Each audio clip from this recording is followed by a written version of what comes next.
राज्यात नेहमीप्रमाणे यंदाही मान्सून पावसाने दडी मारल्याने बेळगाव जिल्ह्यात शेतकऱ्यांमध्ये चिंतेचे वातावरण निर्माण झाले आहे. शेतीसाठी आवश्यक पावसाअभावी पेरणी आणि पिकांच्या निगा राखण्यात अडचण येत आहेत. दुसरीकडे पश्चिम घाट आणि महाराष्ट्र भागात झालेल्या पावसामुळे जिल्ह्यातील प्रमुख जलाशयांमध्ये पाणीसाठा वाढलाय. बेळगाव शहराला पिण्याचा पाणी पुरवठा करणाऱ्या मार्कंडेय नदीवरील राकसकोप जलाशयाची क्षमता अर्धा टीएमसी असून सध्या सुमारे 60% पाणीसाठा झालाय. त्यामुळे शहराच्या पिण्याच्या पाण्याच्या समस्येला तात्पुरता दिलासा मिळालाय. तसेच बेळगाव, धारवाड आणि गदग जिल्ह्यांना पिण्याचं पाणी पुरवणाऱ्या मलप्रभा नदीवरील रेणुका सागर जलाशयाची एकूण क्षमता 37 टीएमसी असून सध्या अंदाजे 13 टीएमसी पाणी साठलंय. याचप्रमाणे बेळगाव आणि बागलकोट जिल्ह्यासाठी महत्त्वाचा पाणी स्रोत असलेल्या घटप्रभा नदीवरील हिडकल जलाशयाची क्षमता 51 टीएमसी असून सध्या सुमारे 23 टीएमसी पाणीसाठा आहे.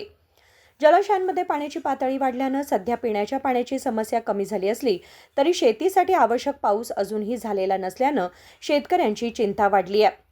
एकूणच जलाशयांमधील पाणीसाठा समाधानकारक असला तरी शेतीसाठी पाऊसच महत्त्वाचा असल्यानं शेतकरी चांगल्या पावसाच्या प्रतीक्षेत आहेत. विनोद कोलकार, KMM मराठी, बेळगाव.